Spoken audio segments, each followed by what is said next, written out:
Which slide is it? That one. This one? Nope, go back. This one? That one. So You click something? nope, but when you look at it in Google Slide, everything is like all on top of each other. Oh, this So is it's- slightly it's- off, but but it's still. I mean, it is.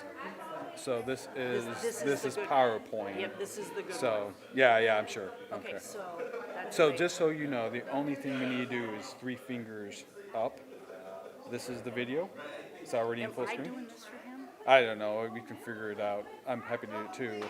That's his video. And then that's the video. So all we hit is play. I have it ready to go. Okay. It's not on because we're on the air team.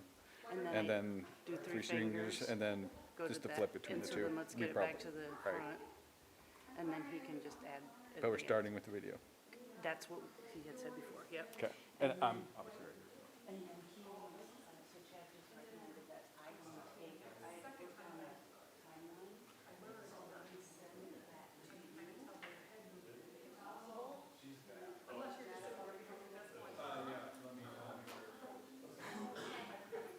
Disney always does that to me too.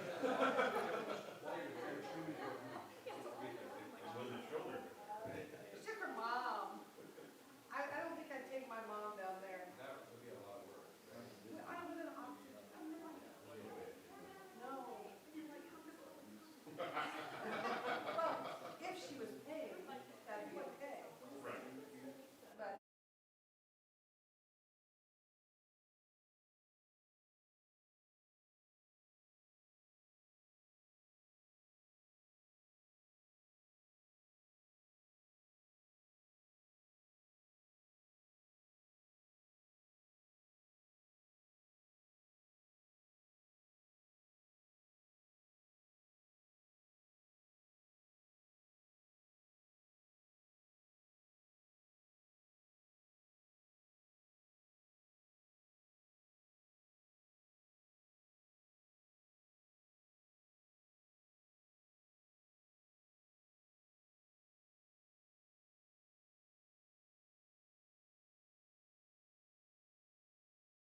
Call to order the meeting of the Southeast Polk School Board, January 8th, 2026. Lacey, could I get roll call, please? Sure. Chad. Here. Brett. Here. Bridget. Here. Kelly. Lori. Here. Grant. Here. Tracy. All right, letter B, agenda adoption. Dr. Lupnick, are there any changes to the There are agenda? none. Okay. Motion to approve. Second. Thank you. Second. Give Tracy a minute here. Okay.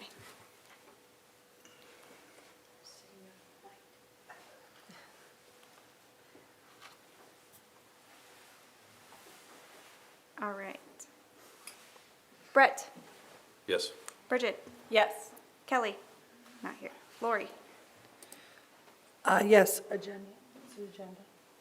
Grant. Yes. Tracy. Yes. And Chad. Yes. All right, please rise for the Pledge of Allegiance. Pledge allegiance to the flag Of the United States of America and to the republic for which it stands, one nation, under God, indivisible, with liberty and justice for all. You let me catch your breath there. All right, thank you. The next item is the district vision and mission. Bridget, would you mind reading that? Sure. Southeast Polk will learn, lead, live, success for college, career, and civic life, engaging all students in learning a challenging curriculum delivered through quality instruction. Thank you, Bridget. All right, letter E, public comments. It looks like we have the Southeast Polk cheer team here. Would you guys like to come up and say a few words? Sure. Thank you. State champions, I should say, once again. I'm the head coach, Marcy Kazee. I just want to thank you guys for taking the time to recognize the girls for their accomplishments this past year. This is our 6th state title, so we're pretty excited. Southeast Polk has never had that for cheer since it started, so we're pretty excited. We're excited to where the program's going, which we could not do without the support of this amazing community and the amazing administration and our coaching staff. Tori Monroe, who does all our choreography, she is incredible, huge value to our program. Alyssa Turnquist, Taylor Lynch, and Alexa Rode. We couldn't do any of this without them, as well as our parents who are unbelievably supportive. And of course the girls. We have a team of 25 for our competition team, but we're pretty busy.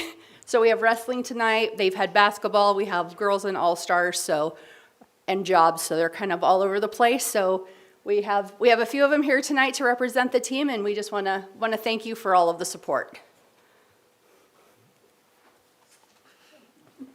Girls want to say anything? No. Congratulations. Congratulations. Yeah, Thank you.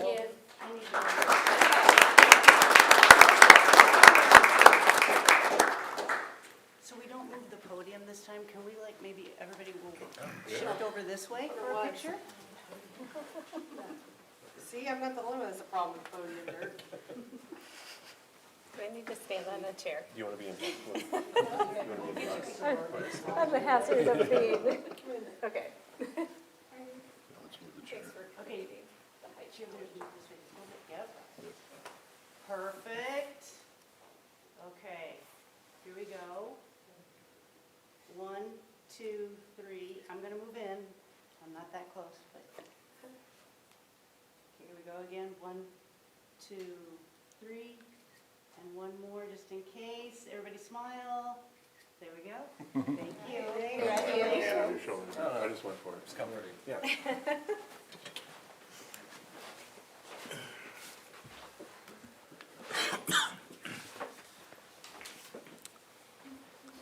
All right.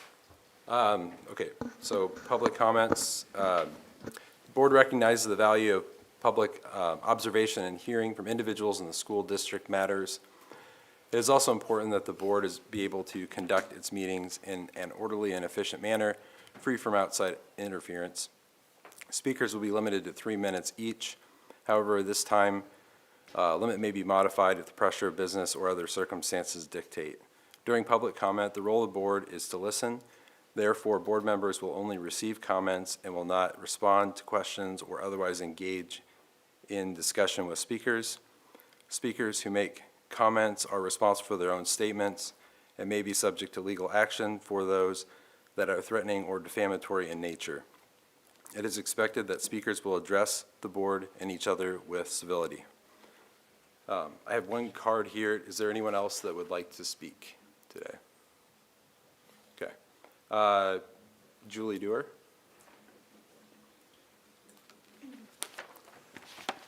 Good evening. Okay, when this began, I was simply asking questions. Oh, wait, do I need to state my address and start over? Yeah, if you could say your name and address. Yep. that'd be great. Thank you. Julie Dewar, 1925 Southeast 82nd Street, Runnels, Iowa, 50237. Okay, when this began, I was simply asking questions about a challenging curriculum for my then freshman, 7th grader, and 4th grader. What I didn't realize at the time was how much larger this issue truly is. After the most recent board meeting and the presentation from the curriculum team, it became clear that this is not just an isolated concern, but a systemic curriculum issue affecting the students in our district. So after the last presentation, here are my top 3 takeaways and questions to follow up on. Number 1, the curriculum team shared that the 8th grade students can choose now advanced courses for 9th grade if they are not identified through the matrix. Thank you to the board for bringing this topic forward and listening to families, and to our administration for making changes in favor of students having the ability to choose. Going forward, I hope that we will be able to make these courses visible in Zello so that students can select them rather than relying on an additional step, such as a form emailed to students. This current process raises 2 concerns. First, how many students may never ever complete that form? And second, parents are asked to approve 4-year plans without full transparency, as advanced course options are not visible and it is unclear which courses their child will ultimately be enrolled in. Second area is the identification of students. It is possible that our identification system at the elementary system could be flawed. Using Math Stars as the example, of the 15 identified students, only 6 were placed in the advanced pathway, while 9 remained in the core pathway. Some of those 9 students had significant parent advocacy, even with teacher support, to access more rigorous instruction. During the presentation, Ms. Latham noted that students were not making a year's growth in 9th grade ELA. That was that chart with the 0 line. And it was not a building or an instructional issue, but a systems issue. Yet the data showed that after the realignment, students even at the lower end of the achievement scale made great gains despite not being identified in the matrix. So if this is not an instructional or a building change, my question is, what shifted so significantly to drive growth across the board? Additionally, she referenced a drop in 9th grade ELA performance. In grades 6, 7, and 8, students received 90 minutes of ELA every single day. In 9th grade, that drops to 90 minutes every other day. So that change alone probably deserves a little closer examination. In regards to elementary math acceleration, general ed teachers are currently responsible for meeting those needs. They teach grade level math to their entire class and provide accelerated instruction for the students who require it. That practice is currently happening in classrooms this year. Julie, we're at time Yep, if you want to wrap I'll up. finish next time. Thank you. All right, that closes the public comments today. On to the consent agenda. Motion to approve. Second. I'd like to say something Sure. first. It goes along with all those that have chosen early retirement. We truly do appreciate your many, many, many years of service. When you add up all those that are retiring early at the end of this year, I just want it to be known that whatever part you played in our school district, it mattered to each and every one of those students. And your years of service are very much appreciated. Thank you. Anyone else? Sums it up. All right. Okay. Lacey? Bridget? Yes. Lori? Yes, yes. Grant, Yes. Tracy, Yes. Chad, Yes. Brett. Yes. All right, on to new and old business. Letter A, dropout prevention at-risk plan. This is the programming that we plan to use the money for. We have to approve this every year, so can I get a motion? Motion to approve. Second. Thank you. Any discussion, questions? No? All right, Lacey? Lori, Yes. Grant, Yes. Tracy, Yes. Chad, Yes. Brett, Yes. Bridget. Yes. All right, letter B, dropout prevention at risk, modified supplemental amount. This is the funding part of it. Motion to approve. Second? Okay, any questions, comments? No? All right, Lacey? Brett, Yes. Chad, Yes. Tracy, Yes. Grant, Yes. Lori, Yes. Bridget. Yes. Okay, letter C, elementary schools playground improvement project architect agreement. Can I get a motion? I'll move that we pass. Approve? There's no agreement, though. We're just, Oh, Yeah, we don't have a formal agreement, but the motion would be to approve Newman Monson Architects as the architect. okay. I Do you want to say it, Lori? no, I'm letting her say it. Okay. I will move that we approve the Newman Munson Architects for the playground improvement project. Second. Thank you. Thank you. Legal counsel does have the agreement on hand. We have agreed with pricing with Newman Monson, so it's just the form of the agreement itself that's still being worked through. This is our first project with Newman Monson Architects, so it's their use of the forms that we have are a little bit different, so it's just taking a little bit more time with our attorneys with that. Any questions? Yeah, could you talk a little bit about the timeline Yeah, for the but- playground project? Yeah, you bet. So the way that we approached this was, after looking at sort of the scope of everything that we wanted to address across the district, we felt that it was appropriate to have some type of a comprehensive plan so that we have an equitable approach to the way that we're addressing issues at all the buildings. So we felt that it was probably in the best interest to go ahead and bring a firm on, and we went ahead and are obviously moving forward with Newman Monson. It is going to be a phased approach, because I think one of the things, and I believe it's actually included in the agenda item, there's sort of a time frame that's given of sort of the cycle that we'll be working through. The first phase is really going to be involved or engaged with community involvement and actually going to buildings, visiting with kids, visiting with parents, visiting with members of the community, so that we have, again, sort of a comprehensive approach to the way that we're going to address improvements at each facility. That's going to take a little bit of time. And we feel that that's probably the most important element of this entire initiative, is to get that feedback and to actually produce what it is that the community and our schools would like to see.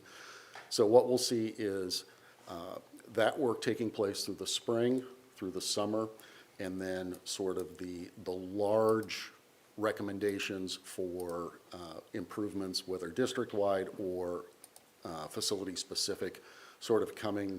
At this point, we're anticipating the latter part of the summer, so that we'll then go out to bid and start procuring some of those larger elements, play pieces, ground coverings, things like that after that. Coincidental to that, though, we also want to be able to go ahead and get as much done to sort of pave the ground, so to speak, not literally paving, but to sort of lay the groundwork as we go into this summer.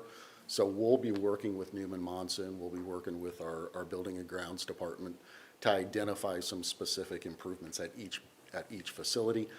It's not going to be the new play equipment. It may not be the ground covering yet this summer, but it will be things like redefining play area spaces. It'll be new fencing. It will be addressing some of the accessibility issues in terms of just simply even being able to go in and, maybe pour some new concrete ramps or some things like that so that we can actually provide better access to the existing spaces.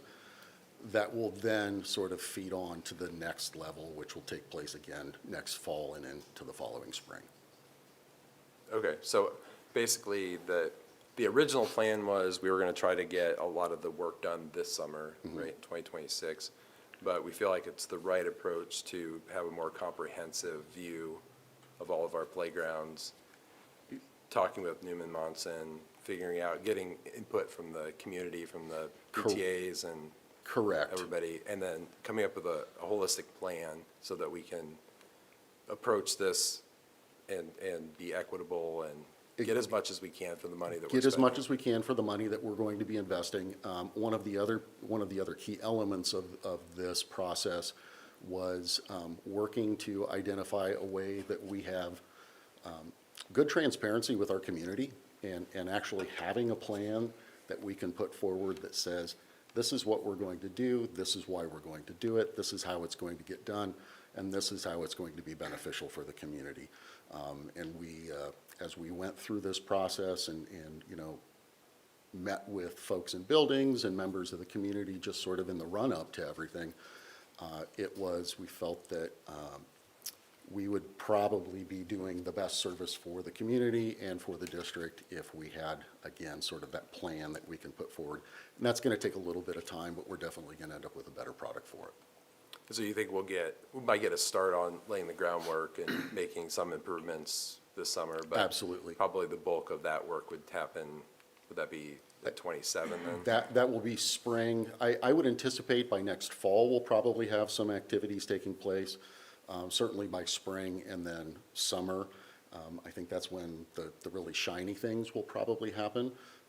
But again, we will definitely have some improvements taking place, whether it's, we have a lot of surfacing materials on our playgrounds, pea gravel, some mulch, some things like that.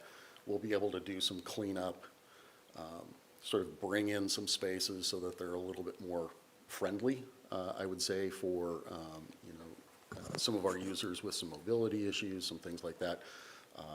We'll be working on those things over the course of the spring and the summer, cleaning things up and, like I say, just getting ready for that next phase. Okay. Appreciate that, You bet. that thoughtful approach, and especially involving community input. Absolutely. Yeah, I like that community part of it, and my question is kind of maybe, I don't know, Dirk's gonna probably have to answer. We had, in the history of playgrounds, which has always been a kind of a hot topic, we had that money, and I don't remember how much it was, that went to each school, and I think we had 2 schools that were Remaining. in the, yeah. Do we recall, and we don't have to say here, because I don't want to put anybody unless anybody knows for directly. Yeah, Altoona is the next on line. and Altoona, we okay. have- Yeah, so Delaware was kind of in that spot. We worked with them knowing that this project would possibly come down the line. So some of the things we did at Delaware, we worked directly with the PTA to make sure that we weren't going to duplicate the things that we may have been doing on that playground based on this project, and that worked out well. I'll be doing the same with the remaining 2 schools to make sure they're talking with us for any kind of fundraising they have. We'll be supplementing the things that the district will be doing underneath the bond referendum versus doing something that may be, that would not fit or complement what the district plans to do. Okay, because I guess that's my question is, because they've already got some plans, I know, and then, and not that we owe them any money, but I think we kind of owe them some money because all the other schools have got it. Yeah, they're doing allocation, yes. Yeah, so- They're doing allocation of funds from Pebble. Okay, so we got that worked out, or Yes. Yes. those would be the first 2 schools that we talked to at least, or, There will be the remaining 2 schools that we talked to in conjunction with this project, yes. okay. All right.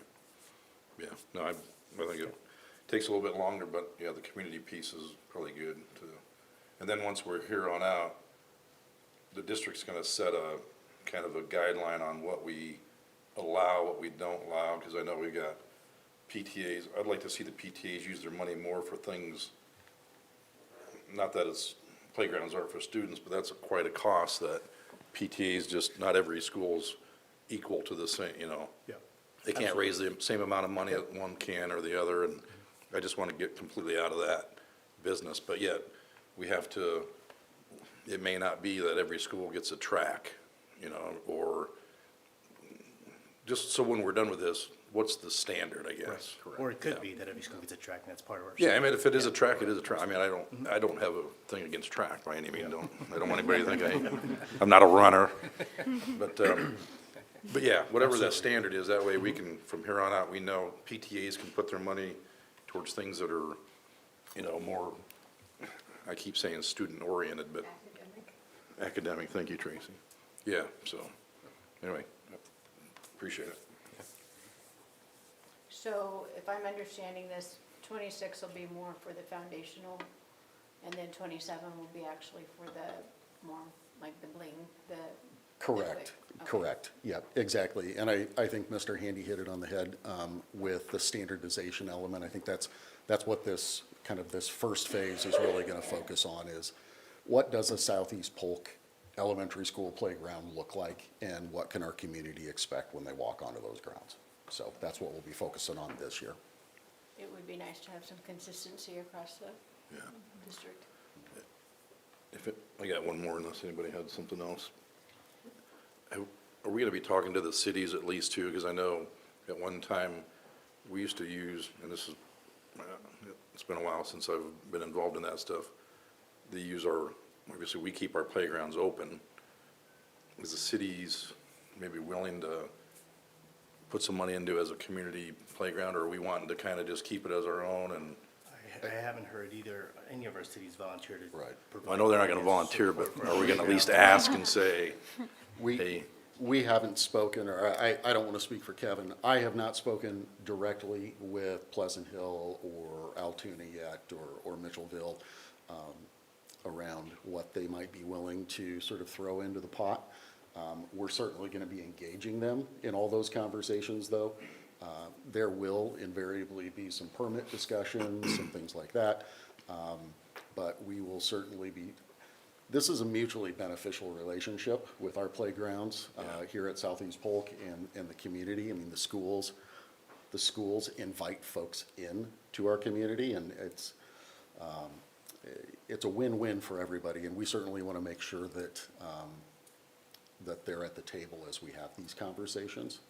And if they want to write a check, that'd be fantastic. yeah, I'm not gonna hold my breath, but Yeah. I will, No, but But I will, we'll certainly talk. yeah.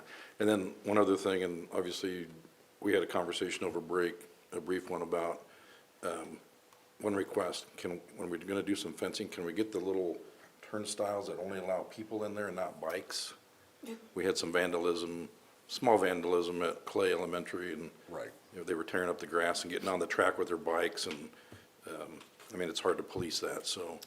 And that'll be one of those things that we'll be talking about is, you know, how do we make sure that we provide, obviously, access for everyone to be able to get into that space, but also not for everyone, you know?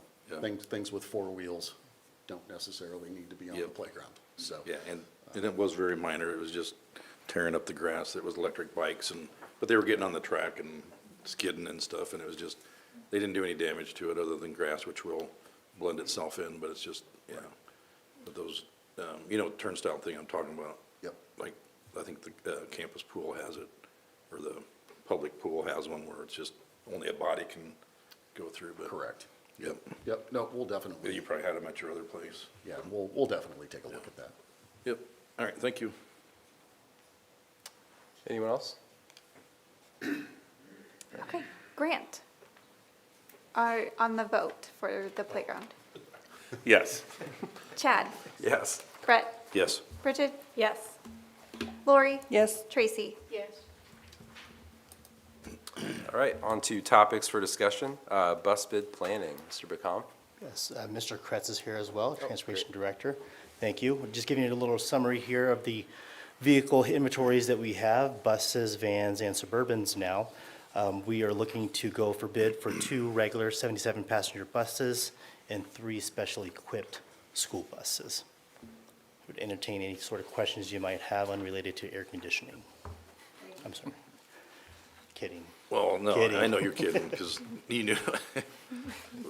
Yeah, the only question that I have is, I'm not opposed to not having air conditioning on, but my question would be is, have we, and I'm sure you do, what would we need air conditioning for, and how many buses do we have that would accommodate? Because obviously this was a big deal back in COVID, that those Right. filters and everything that Yeah, were. and that was a topic of discussion the last time we did our ordering. I remember us talking about that. Currently, right now, we have 7 fully air-conditioned 77 passenger buses. All of the new buses right now come with driver air. That's from the factory, but it doesn't Yeah. take into account the rest of the bus. So it's really just towards the front of the bus. And really, the only time where it comes into play, really, in my opinion, is summer school, and then really the first part of, the first 3-4 weeks of school. Well, and that's what I was gonna say, I mean, like, summer athletics were, Right, baseball, softball. Right. Track, any of those that are in the heat, where, I mean, those kids deserve to have some place to go be cool and. and we do try, when any of those types of activities, we do try to make sure that we use the AC buses for those particular activities. Yeah. And really, July, when we're doing the summer programs, we utilize all the AC buses for those. And then, of course, all of our our sped buses are all AC, so. And how many buses are you actually wanting? 5. 5 this year? Yeah, we want to get 3 sped buses. We currently have, Oh, I see it there. yeah, we currently have 15 active buses that we're keeping, but several of those a couple of those are older buses that are going to need to be phased out eventually. So that's part of, in our planning for that, why we're going with 3 sped buses and 2 regular buses. I mean, really, in the last couple of years, we've only ordered 1 sped bus. Everything else has been regular, full-size buses. So we're trying to kind of level the playing field a little bit more here. And plus, the fact that we really want to add another sped route in there is going to come into play, if not 2 sped routes. Now, with the buses that you're ordering, because out of those 62, 15 of them are kind of standbys or Right. athletics.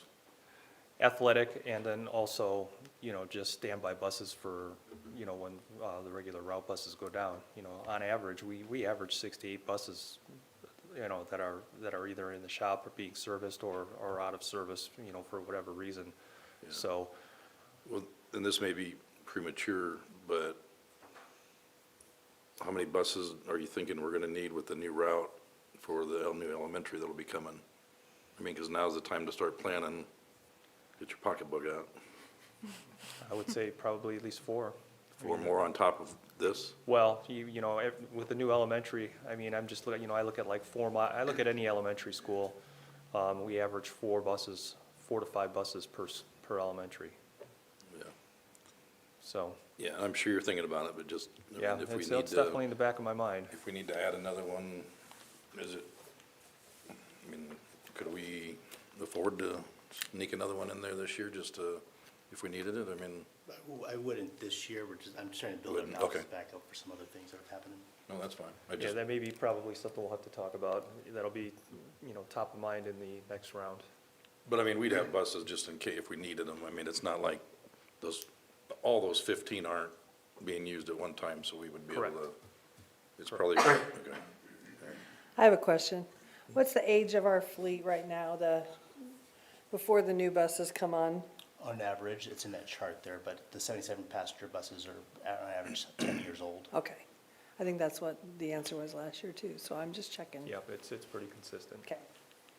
It's better to do this kind of stack like this rather than putting 77 buses all at one time, in my financial opinion. And are there any buses that are being retired at the end of this year? Are these replacing buses, or are this going to be adding on to our current fleet? Yeah, we're retiring buses. We are retiring, okay. Yes, So that number will still remain pretty consistent. pretty consistent, okay. Yep. So we'll see some Sally's Spoke buses on Ragbri and camping and I'm sure you will. Yellow buses, it might have belonged to Southeast Polk, but not How's the supply chain right now for buses? Is it It's actually a lot better. It's a good question. So right now, well, two things. First of all, the price increase is 3%, which is lower than what I thought it would be for the next round. The supply chain right now, if we order here, probably in the next couple months, we'll have them before school starts. We'll have them by midsummer, which is a lot better than it used to be. I mean, at one point, we were pushing a year and a half. Yeah. 16, 17 months. You know, the post-COVID, and it was really bad, but it's much better than it was. Are we able to get the vans again, or are we still, like, is Suburban the route? So based on our previous experience with those vans, I don't think there are manufacturers that make them stay qualified. That might have changed. I know we love our Suburbans right now. Yeah, people, so we got the two new Suburbans, and I mean, my experience of using the Suburbans in Newton was fantastic. Everybody loved the Suburbans, and since we've had the two Suburbans, that's what everybody wants to drive. I mean, they like them, they're roomy. I think they're safer. Okay, good. And, you know, I just think they're built better, and they also handle better in the winter months. You know, and they get used all the time. Okay, so it's not a bad thing that we. Not a made bad that thing at all. switch. No. The bids will come back to you in the second meeting in February for approval, once we get those bids back. Are those Suburbans four-wheel drive then? Or are they just the All-wheel. All-wheel? Okay. Other questions? All right, thank you very much. All right, thank you, everybody. Thank you. All right, on to letter B, professional development update.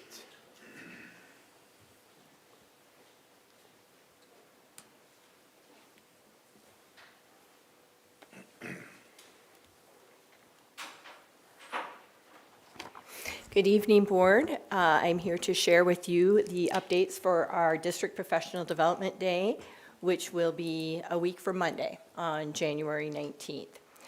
Typically, in this January Professional Development Day, it is a half-day building and a half-day district.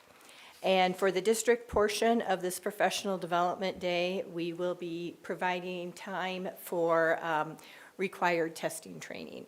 So even though we're just back at school, we're starting to enter state-required testing season. And so as a result of these state assessments, teachers are required to get a certain level and a certain amount of trainings to be able to complete that. So during the district portion of the day, we'll have testing for ISASP, both test security and test administration. ELPA 21, which is the assessment that we administer for our English learners. Alt ELPA 21, which is required for English learners who might be on an alternate assessment. And then this year, they have added to the reading, the early literacy bill, they've added math to that. And so our elementary teachers will need to be certified in FastBridge Math, as well as the math progress monitoring. So that is the district portion of the day. For the building portion of the day, each building is able to plan a day that meets the needs of their building and their school improvement plan. So I have two principals who are here with us this evening to share what their plans look like. And the first one is Mr. Jake Bartles, who's the principal at Runnels Elementary.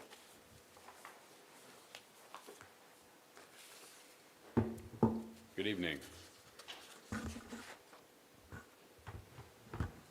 I just was going to spend a little bit of time here talking about what we're going to do at Runnels for our afternoon. So, you know, like Dr. Latham said, we will spend the morning doing the test training. And then in the afternoon, we have it broken up into kind of two different sections. So part of our section in the afternoon is going to be Leader and Me.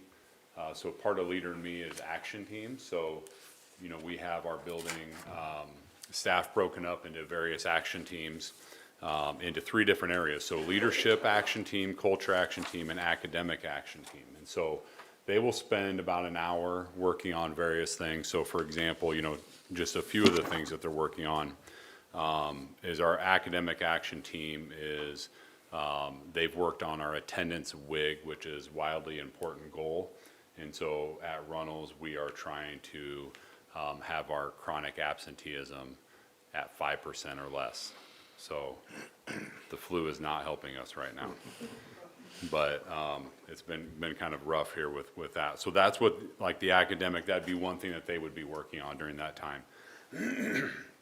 The culture action team is working on planning, trying to get together some sort of family event that would involve Leader and me, get people into the building, families into the building. So they're working on that, and that's always a big thing to do. You know, some of the other things that they've done, they do assemblies and PBIS recognition, and so kids can get, you know, various recognition for following the Rams way.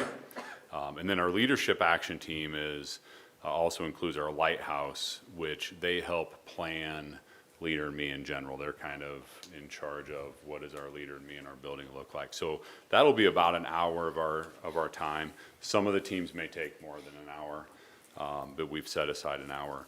And then for the other part of the time, we have 4 things that teachers can do, or, you know, 4 things that we're talking about. So 3rd through 5th grade has a new curriculum, CKLA. So that could be something that they are working together, and they're working on their units, they're working on lesson plans, they're going through that because it is a very, very rigorous curriculum, which is great, and it's been good. But as we know, when you're teaching something new, it takes time. You need to know what you're doing. So that would be one thing. Data team meetings. So our fast testing window is open here soon. It closes on January 23rd. So our hope would be that the majority of our students by the 19th have taken their fast testing. So we can start looking at data. We can compare that to where we were in the fall and see where we're at there. And then we also have iReady data, hopefully. The window for that closes on February 5th. So, you know, our goal would be that we have a lot of our kids done with that too. So teachers will get together and they'll start looking at the data, start looking at kids, you know, how do we want to group our kids? How do we want to group our small groups like that so we can provide what those students need? You know, you'll have some kids that we need to provide extra for. We'll have kids that we need to provide some enrichment, you know, for example. And then the last thing that teachers will be working on is just unit planning. So 15-day challenge, which is a way to plan units. You know, and one thing, all 4 of these things fall into and support our building goals. And I did leave one out. So one thing that we're trying to do, you know, students on the report cards do get a score for the Rams way. So we're looking at motivated learner, trying to get 90% of our students by the end of the year to be proficient as a motivated learner. And so currently, after the first trimester, we were at 78%. So we've taken a list. We have a list of our kids. We've looked at those kids, and we're looking at, okay, how can we support that in the classroom? How can we try to teach these various skills and look at that? And so, you know, you're probably saying, what the heck is a motivated learner?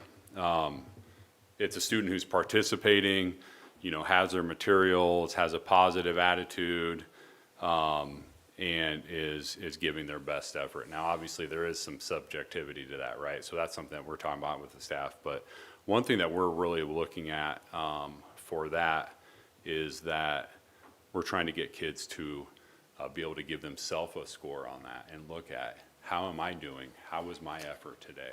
And so we just met on Wednesday to talk about that. So that's another piece that teachers can work on, some lessons that they're going to do with their students. So that's what it's going to look like at Runnels Elementary. Does anybody have any questions?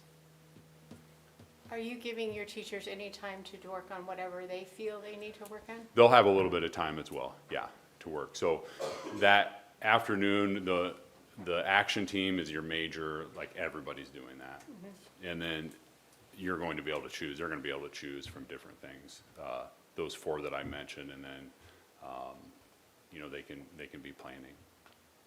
Okay, so does that mean they're going to have time to just do what they feel, or do they have to choose from your menu of? These are suggested things, so certainly I trust the staff to make that choice as well and choose what they're doing.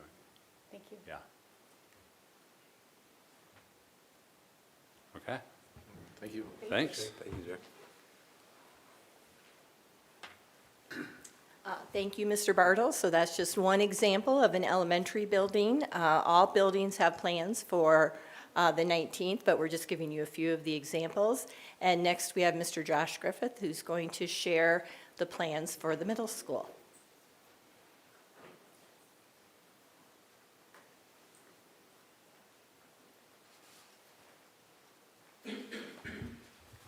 Well, hello. Hello? So I do have some handouts. Might be overkill, so I apologize up front. Oh, I just think I can pass them down.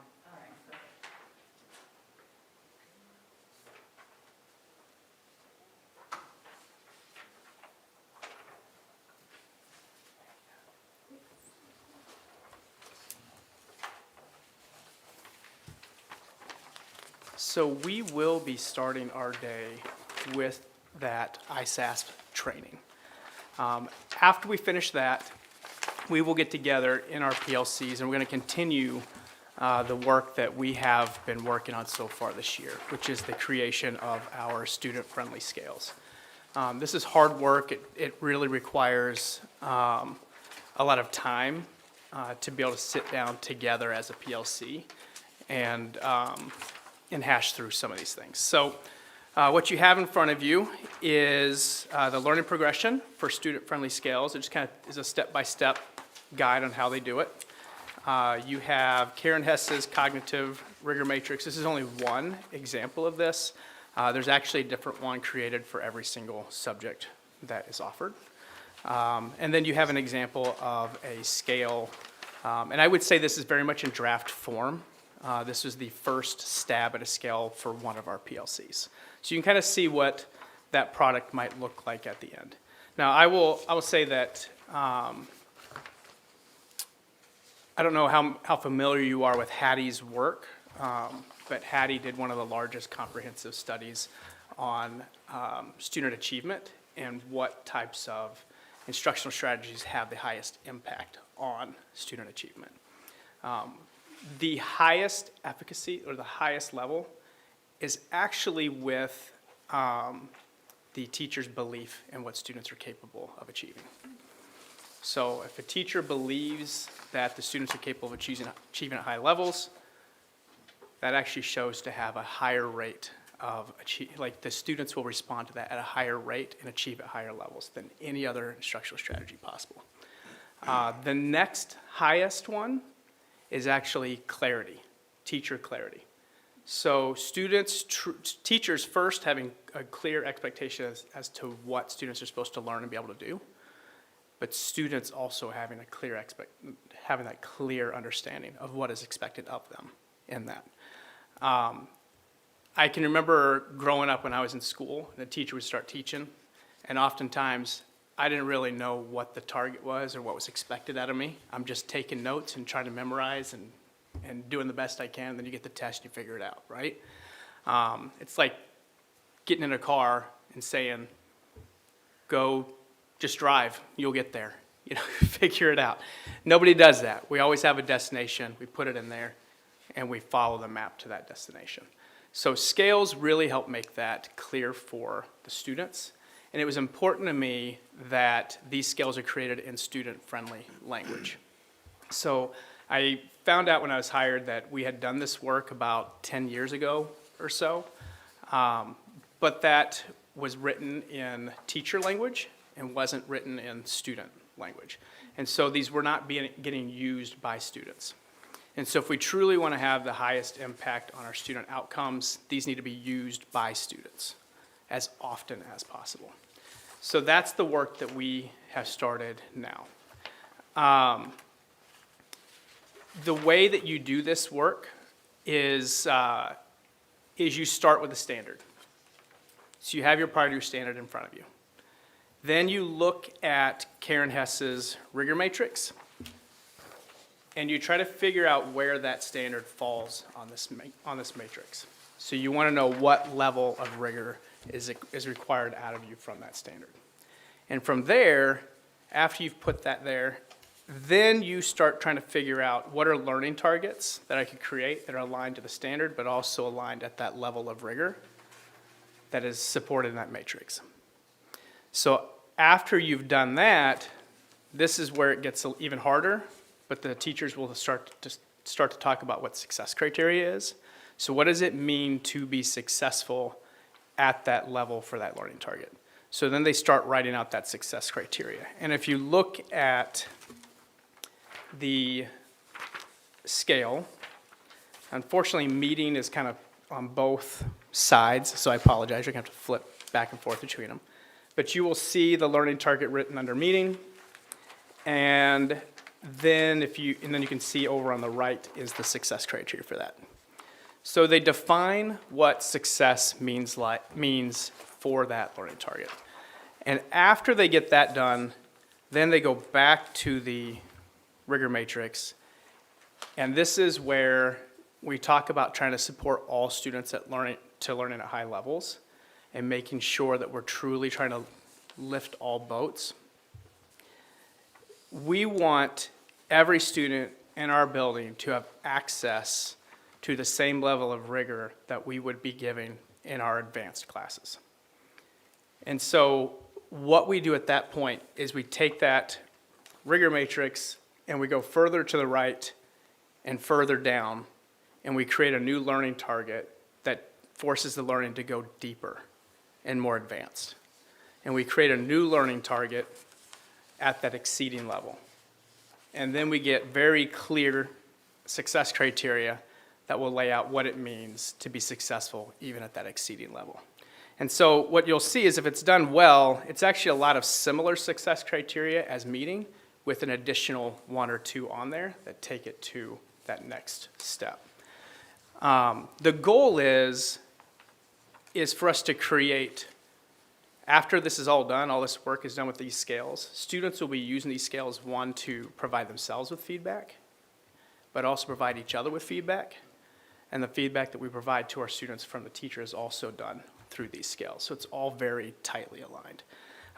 I got the opportunity, this was not an expectation for my staff yet, because we're just creating these, but I've challenged some of them that were ready to start putting these in front of students to see the impact. And we had a second-year teacher who our students had written a 5-paragraph essay, and she put the success criteria in front of them and had them analyzing their peers' work on whether they had met that success criteria or not.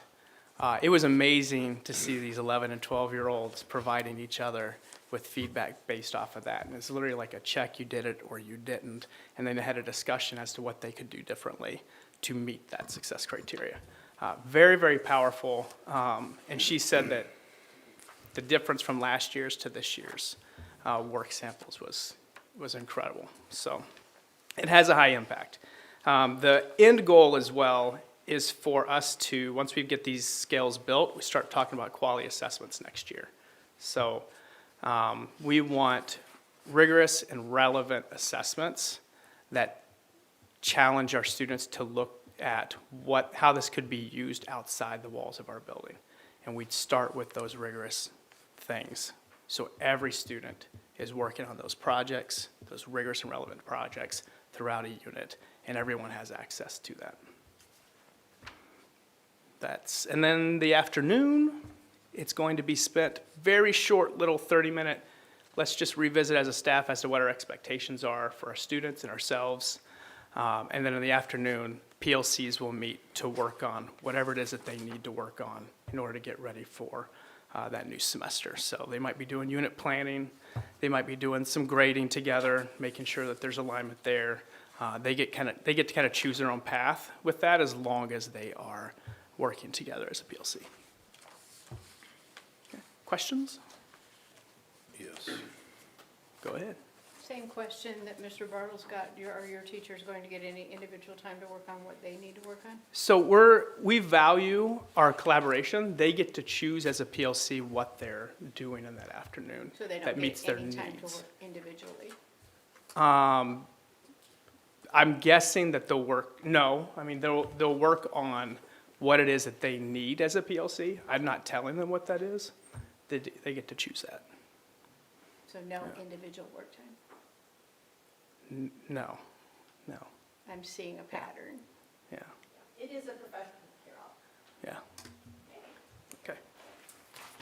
Thank you, Mr. Bartles and Mr. Griffith, for sharing that I got some information. questions before you take off. Oh, you do? Okay. So just wanting to clarify that this is a designated professional development day. And so we did have a work day coming back on January 2nd, which allowed all teachers the opportunity to choose what that looked like. But we do have 4 days across the year that are designated and dedicated to professional learning. We know our teachers take great advantage of that. We do ask them to do a lot. Teaching is very complex work, and having the opportunity to learn together and to collaborate is a really key and important part of that. So while there are different days where that choice is embedded in, this is a designated day for professional learning. I understand that, but to be professional, you do have to have some time to reflect and process this. And I guess going forward, I would like to see a little bit of time. It doesn't have to be a lot, but a little bit of time to reflect and think about the whole day and what it all entailed. Okay. Sounds good. Go ahead, Brett. So, let's make sure I got this right. So on this sheet, what was the first sheet? So the first one is really kind of laying out the Is that process. this one? That is a scale. This was the first one that kind of lays out the process for how they follow to get to that point. So this supports them in the creation of their actual So that's scale. the teacher, Yeah, teacher uses this. Okay. Yep. and then and obviously the student's not going to be the forever, this is how you're doing, because Yeah, students won't even use Karen Hess's. They won't even see that, okay. I that was gonna document say, that you're 'cause seeing. That's a lot. Nope, that's for, 'Cause that's for teachers. I'm just looking back, when I was a student, I'd be like, what the heck's he want me Yep. to do? And then I'd Nope. be like, you're doing great, you're doing a good job. Yeah, But I think it's, well, that is Bondurant. And they're a good school district, don't get me wrong, I still love Bondurant, but. yeah, and the students may not ever have the entire scale put in front of them. They may just have the meeting put in front of them one day. Okay. They might have the exceeding put in front of them. They might only have the success criteria put in front of them. The point is, they've got that clarity as to the target that they're trying to achieve. Okay, So. that was what I got confused on, because I thought, if you put that in front of me as a Oh, yeah. seventh and eighth, or Yeah. sixth and seventh grade, whatever it is, Yeah. I'm gonna be like, It Doing a sounds great like job. you're working on what we had done several years ago, similar to proficiency scales. Yeah, it really is. Those were created for teachers. They Yes. weren't created with the student in mind. We had started So. to develop some that were more student-friendly. But I think COVID hit. Yep, that's what I heard. Yeah, that it, and it just kind of fizzled out as unfortunately COVID had that effect. so I guess layman's terms, in a parent, it's more like student assessment of, like, check each other's paperwork. Yeah, So or it's your helping- own, it's or helping each the other's. Yeah, Yep, teacher okay. does it. Yeah, so I'll tell you this, several years ago, I was at a building that hadn't moved over to scales yet. We were still on the percentage grade book. So what was interesting, and I was a math teacher, and it was a math PLC. And what was funny is we all thought we were tight. We all thought that when we grade the same. It wouldn't matter which room we were in. And I decided to challenge that as the department lead one year. And I said, here, we're going to grade this student's test together in isolation, the way we'd normally do it. Create the rubric how you would normally do it, because that's where we did it anyway, and grade it. The grades range from a high F to a B on that one test, depending on which teacher you had. It's crazy difference. And then I said, now let's look at the grade book. So I made up a grade book with all these different scores for assignments, tests, quizzes. I even put a couple zeros in there. I said, now, based off of how you weight in your class, you weight in your class, you weight in your class, and how you deal with zeros, how much weight you give in assignments, quizzes, tests, what would the student get? And the grades range from a low D to a high B on that one. Everybody had the same set of data, and it had to do with the weighting. And it became very clear to our PLC that we needed to get tighter, because it shouldn't matter which teacher you have to have that big of an impact on your grade. And so that's where this teacher clarity becomes so critical. And these scales, when you go down to 4 points and you're creating iterative reliability by scoring them together, now it's like when you're looking at those student work samples, you know what it takes to get a 3. You know what it takes to get to a 4. You know what it takes to get to a 2. And it's hard work, and it takes a lot of time and energy. But what I know from my experience is the percentage. It's what people know, but they don't really know. At the end of the day, if you were to ask me what that 90% truly meant, well, it means they get an A. Great. What does that mean? You can't say whether that's aligned to a standard. When we started analyzing the tests on that 100% scale, it was interesting. Over 90% of the work wasn't even written at the level that the standard expected. You could get an A without ever even meeting the standard. Wild to think about. So scales really tighten that up. But that's where we're starting, laying the foundation, getting it clear, and then creating those assessments next year to that. So these scales tighten it up for the teacher, but you're also, for the student, they have a very clear picture of what success looks like. Correct. Yep. And what scales also do for you is they actually free the teacher up to be more creative in the types of assessments. And what I mean by that is if I give, let's say, test over Unit 1. I give a Unit 1 test. Everybody gets the same test because it's all got to be out of the same point system to go to the same percentage. Everybody gets the same thing. If it's about the learning, which is what these scales are, I can actually get more creative and allow a little bit more student voice and choice as to how they meet that standard, as long as it's hitting all the success criteria. So it really allows a lot more flexibility in what those assessments can and should look like for our students. Sounds like a pretty full day of professional development. It is. It'll be a lot of fun for them. Yeah. Yeah. And what's the timeline that? To complete all this? If it works, because it sounds like if we started this 10 years ago, but now you're putting the student focus on it. I got some questions that, probably for a different time, but yeah, I guess it seems like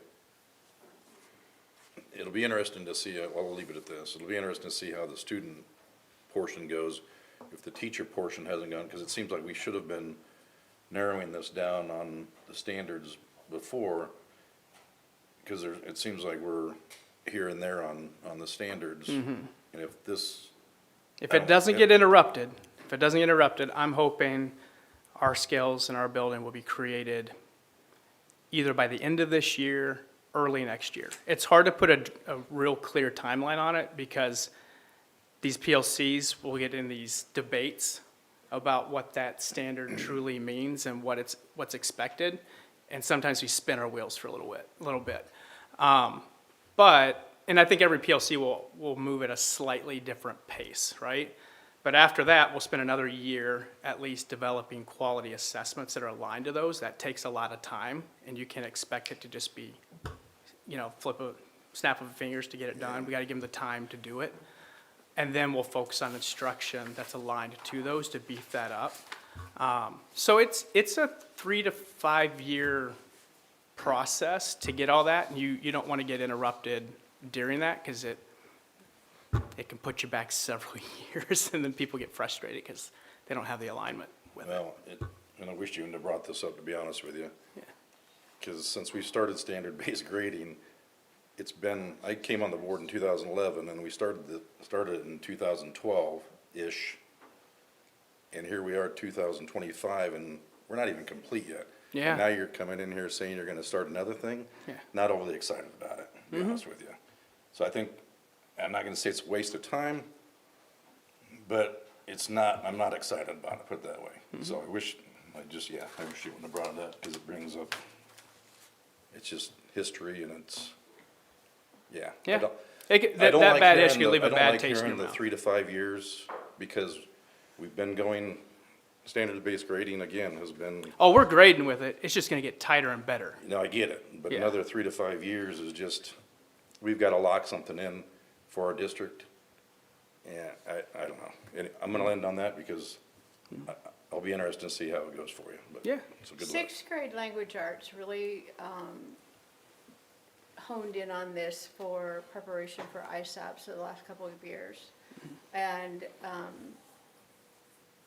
did a lot of work with using some of the practice tests that we're allowed to use as we prepare for ISAP.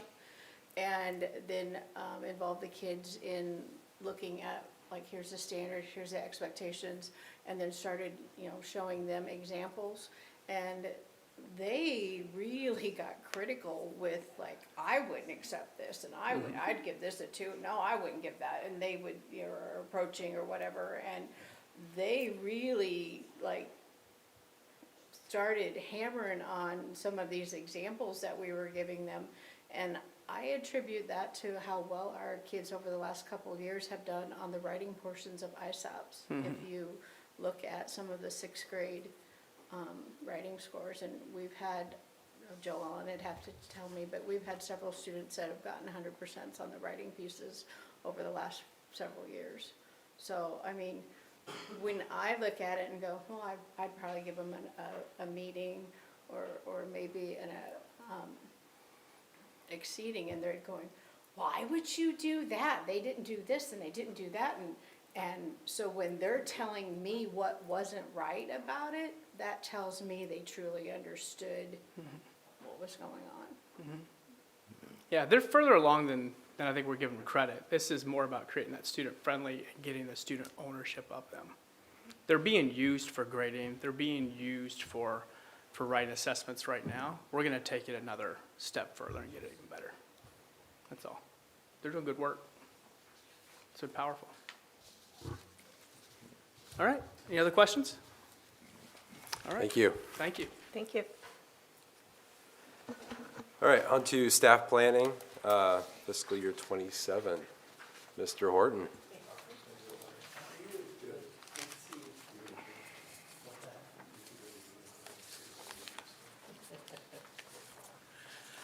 Good evening, board. Good to see Art here in the crowd. That's cool. Staffing plan. You've got a sheet at your table. Looks like this. It's got the big Ram thing at the top. It's got our new logo. But I think before I get to any of that, let me preface all this with there are a number of things that really, really affect staffing.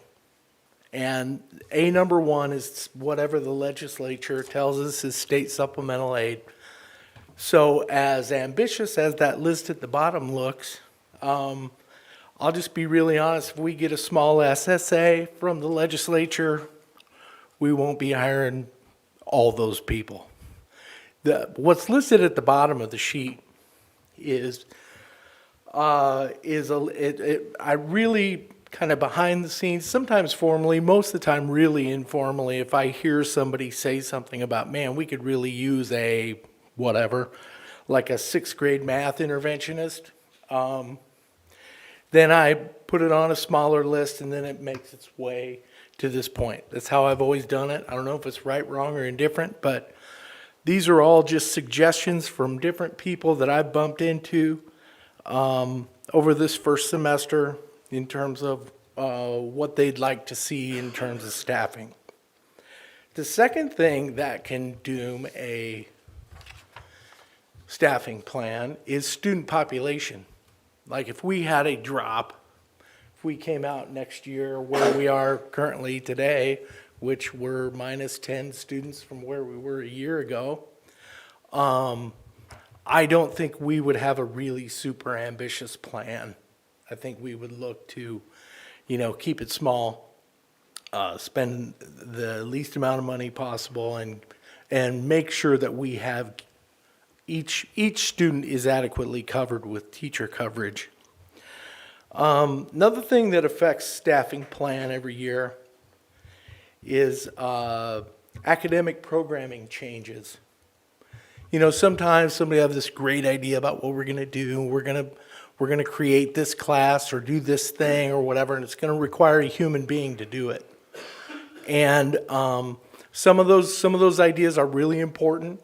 They're really great. They're very innovative. They're smart. That we should have been doing it maybe 10 years ago. And that would be an occasion where we would have conversations about which of those plans are kind of address needs that we have currently. And then lastly, kind of going backward a little bit in my logic here, but you know, as our principals work, as our teachers work, as our certified labor union gave me lots of different ideas about what they'd like to do or some ideas they'd like to see as a part of the staffing plan. You know, all those we put into the hopper and then they go into a big blending conversation about let's assess everything we've got and let's put our best foot forward and move forward with whatever the staffing plan will be. And usually the staffing plan comes in, gosh, I think we've done as many as 4 or 5 phases. It's a phase thing where we, you know, sometimes, in particular, like with student populations, sometimes we don't find out that 50 kindergartners moved into Runnels overnight until that very next day, so we have to respond.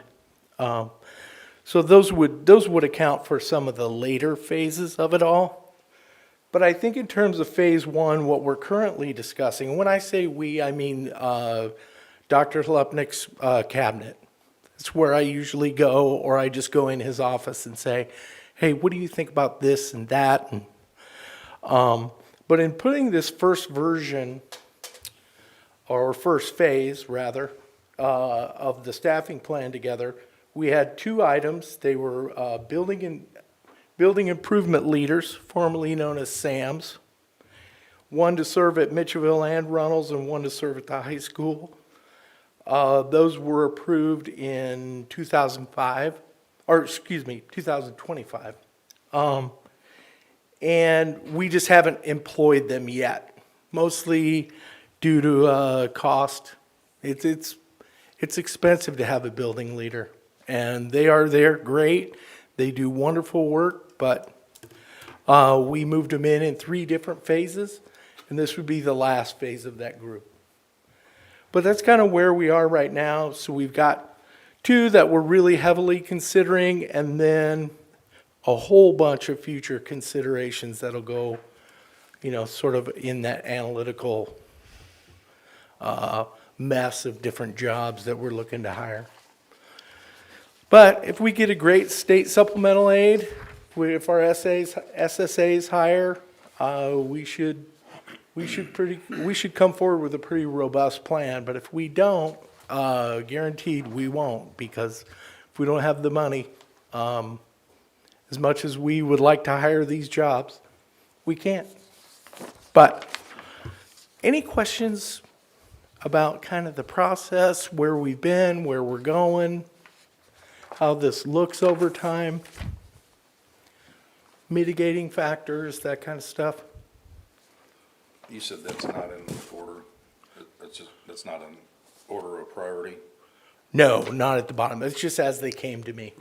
Do you know off the top of your head what the total cost of that would be? I mean, No, Okay. I don't. I mean, That's a I good- could go figure it out really quick that's on my all right. phone, but no, that's all right. I don't think we're gonna get that much supplemental aid. I don't think so either. That's why I wanted to brace you early, because I'm not getting a great vibe coming off the Capitol. But we haven't had one for a long time. So it's kind of business as usual, but it's not. It's never adequate. Is there a process to create the priority list for the future consideration staff? Out of those, if we know, we only have X amount of dollars. Yeah. Is that going back to these individuals where you initially heard these from, or what does that process kind of look like for? finding those In priorities. determining what we're gonna do, it's usually a cabinet conversation, and then it becomes an after-the-fact Joe Dirk conversation, and maybe Kevin, because he's our money guy. And then we'll bring it forward at that point. Which, for all intents and purposes, looks like ideally would be January 22nd, and then we do the final vote in February, early February. I don't know if we'll get there or not. That's pretty ambitious. But that's what I put on there because I think we did that last year. I think last year we were very ambitious. So the 2 bill positions will come up January 22nd? Is that maybe? Maybe, yeah. I mean, if we really land on it and we go, okay, let's go one more phase, wait another year for the high school or Midgeville and Runnels, which is, obviously still, it's something we could still do. We could just add a phase. But yeah, looking forward, those are about as close to part of the plan as maybe a job could get right now, adding another position. I think those bills have been, as we talked in our last one, they're pretty important roles. It's helped administration out on some things, and it helps kind of a building functionality of attendance and stuff. I think we need to make sure we get those 2 done. So. That's kind of why I put them up there, as I went, hey, you all have already said, hey, these are jobs we want to have. And the other part of it was the success that they've enjoyed so far, or they've earned, maybe, and enjoyed, earned and enjoyed. They've done a great job in helping lots of people. Best part is, the thing they help the most, kids and families.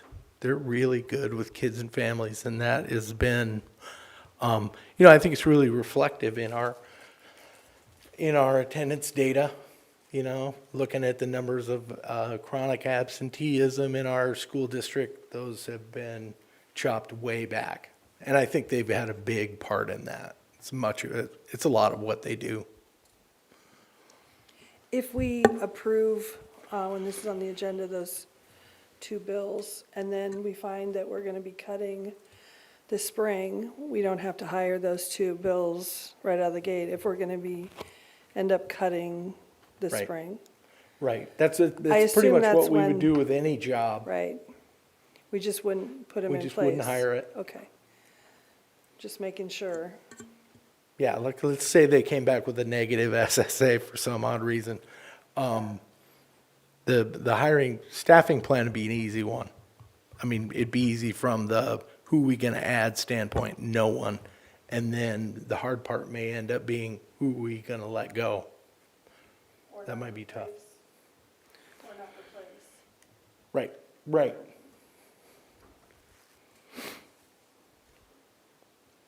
Any other questions? All right, well, we'll see you next time, hopefully with a good list. Thank you. Thank you. Thanks, Joe. Thanks, Joe. All right, letter D, legislative update. You bet. I'm going to do it really quick here. You also have a sheet at your desk. It's not worth me wasting your time walking up in front. We know that Monday, the legislative session begins. It's mostly ceremonial on Monday, and the real work kind of jumps in on Tuesday. But this just gives you some of those highlights. The Day on the Hill is one I know Lacey's been talking with you individually on the 26th. And then on the back side of that sheet are all of our senators and representatives and the contact to get there.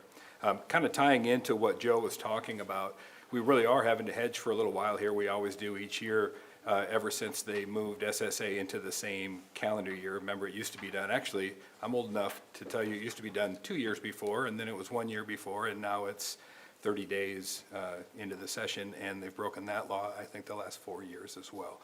So as much as we want to say we're going to know SSA soon, I think all of us realize we have to be patient here for that to be done, and it's an especially tough budget year. It's one of those things, again, that is kind of a running joke that's said every year, but this, we know, truly is a year where the state is looking at a $1 billion shortfall. So the very first thing they're going to have to do is allocate money from somewhere to pay off the rest of this year before they even start budgeting for next year. So as we look forward, we need to have some answers before we commit funds as well. Now, the good news is we're going into an election year, so the chance of 0 or minus for SSA decreases because people have to go out on the campaign trail, and it would be difficult to do that with those kind of numbers. So, but I just wanted to give you that, and we'll talk more once the governor gives her State of the State address, and we hear what those priorities look like. I think we all know property tax sounds like it's going to be front and center. All right, thank you, Dr. Lupnick. All right, on to our last item, letter E, last but not least, superintendent search update.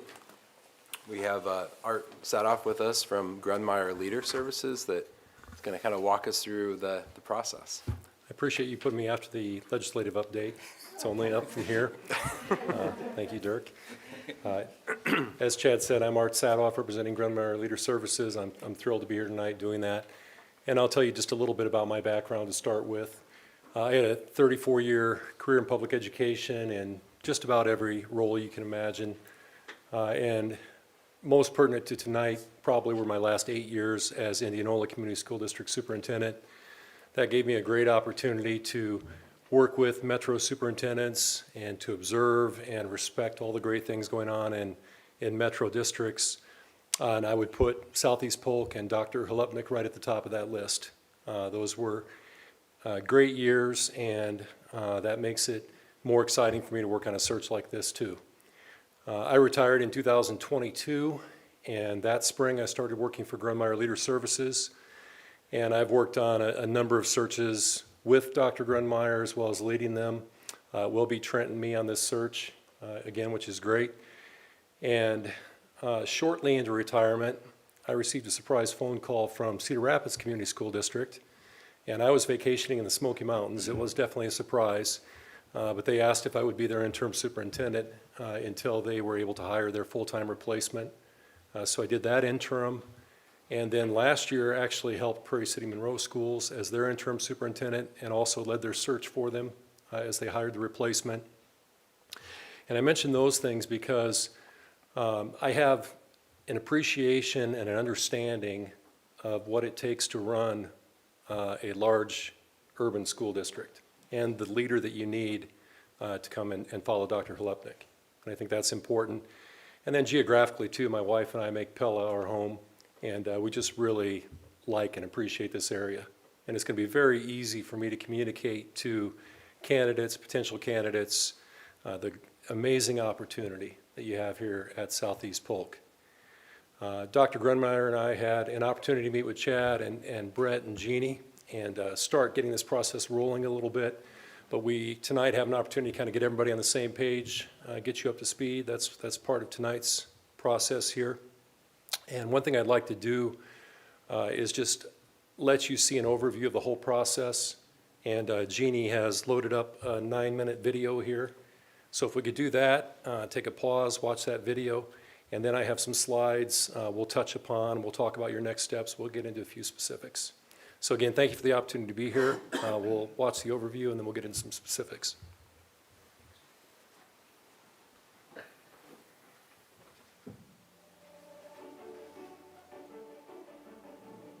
For over a decade, Grunmeyer Leader Services has been proud to serve the schools that serve our communities. Since 2013, our firm has specialized in one mission: transforming education, one leader at a time. Each year, we lead more than 80 searches. Our placements stay longer and lead stronger, with superintendent tenure consistently exceeding the national average. Oh, sorry. I'm just trying to get that off the bottom. Why? Because we know schools. Our team brings an average of 33 years of experience in education, including 5 consultants who have also served on school boards themselves. That means we understand your challenges and your goals. We're here to elevate leadership, support communities, and help schools thrive, one superintendent at a time. Services, I want to express our sincere appreciation for considering us as your partner in one of the most important responsibilities you have, hiring your next superintendent. The impact of your hire will shape the district's future for years to come. It all begins with a plan. From day one, your dedicated consultant works directly with your board to design a search process that fits the unique needs of your school district and community. Together, we set key hiring dates, outline expectations, define the qualities you're looking for, and prepare to engage candidates with confidence.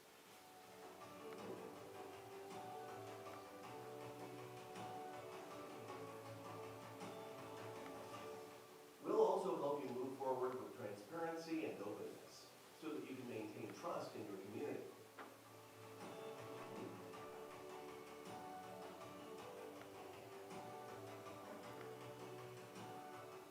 To attract the best candidates, we guide you in developing a competitive salary and benefits package. Through it all, we keep communication clear, consistent, and professional. From press and engage throughout the process. Every great search starts with listening. We begin by inviting your community to take a survey, giving them a chance to weigh in on the current reality of the district and qualities they would like to see in their next school leader. Once the survey closes, your board receives a detailed report highlighting the key themes and priorities that emerged. Guided by your GLS consultant, the board uses these insights to identify the desired qualifications for your next superintendent, aligning your goals with the community's expectations.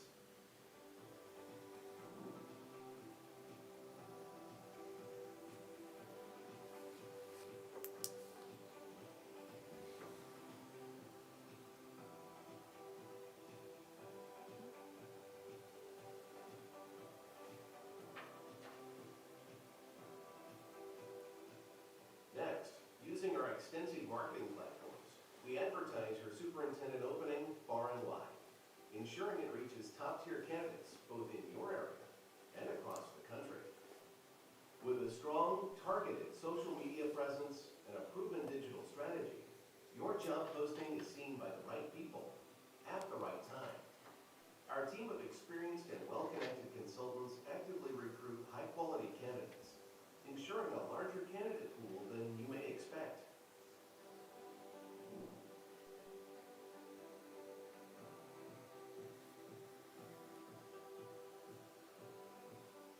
The board will have the opportunity to see every candidate who applies. Once the application window closes, our team begins a thorough and thoughtful review. We organize applicants into clearly defined tiers, giving your board a strategic view of the candidate pool and highlighting those who most closely align with your desired qualifications. For every candidate, we gather multiple confidential references, not just from those listed on their resume, but also from our own network of trusted contacts. We also check licensure at this stage of the search. This behind-the-scenes insight helps you understand your candidates beyond the paper. With a strong pool of candidates identified, we move into the screening phase. Your GLS consultant works with the board to draft custom screening questions tailored to your district's goals and the leadership qualities you're seeking. Your consultant will facilitate live screening interviews, creating a structured and professional environment where each candidate is evaluated fairly and consistently.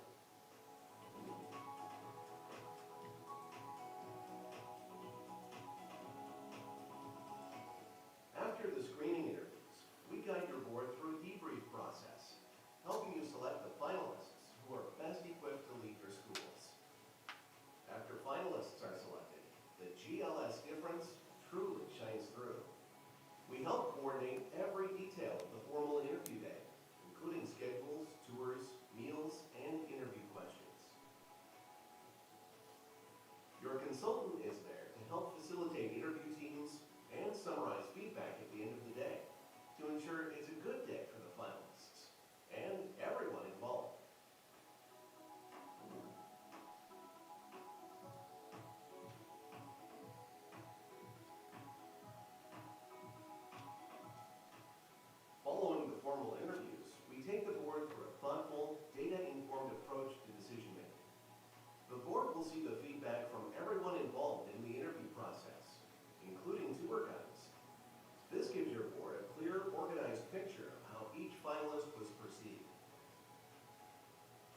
ensure full confidence in your finalists, we conduct a social media screening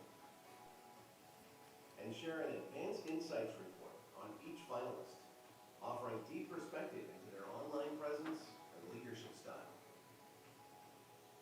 Once the top candidate is selected, we support your board through one of the most important final steps, extending the job offer. Your GLS consultant assists in drafting and delivering a formal offer based on pre-negotiation feedback the finalists complete before the formal interview day. After your new leader accepts the offer, GLS provides a press release announcing the hire, crafted to reflect your district's values and generate community excitement. To help your new leader make a strong first impression, we even provide an introductory video welcoming them to your district and setting the tone for a successful start. This is not just a new role for me. It's an opportunity to come home and serve a community that I care very much about. Our support doesn't end with the hire. Newly placed superintendents are invited to attend an exclusive onboarding workshop designed to help them hit the ground running with confidence, clarity, and connection. Each month, they'll also receive our Fitting 5 newsletter, packed with leadership insights, tools, and timely resources to support their continued growth. And for school districts looking to go even further, GLS offers a range of follow-up services, including facilitated superintendent evaluations and retreats for school boards and administrative teams. Because leadership is not just about finding the right person, it's about setting them up for long-term success. We were extremely pleased with the services provided by Grunmeyer Leadership Services. We were on a relatively tight timeline, but Dr. Grunmeyer and his team worked behind the scenes constantly to get the word out about our opening, and we were ecstatic to have 28 applicants. The Hampton Dumont School District has had great success using Grunmeyer Leader Services. We've used them for the last several administrative positions and have been very pleased with how things have gone. We trust the process. We know that Trent has our back and is always looking out for our best interest. We look forward to partnering with you on this important hire.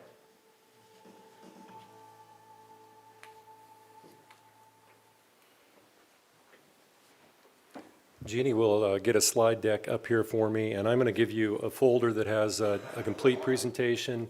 We'll move kind of quickly through some of it because a lot of it would be repetitive of what you just saw in the video there. But I'm hoping as we go through, I can amplify a few things. You can interject questions, and then we'll talk about some of the specifics of your search too. So I'll hand the folders and my contact information down the line here.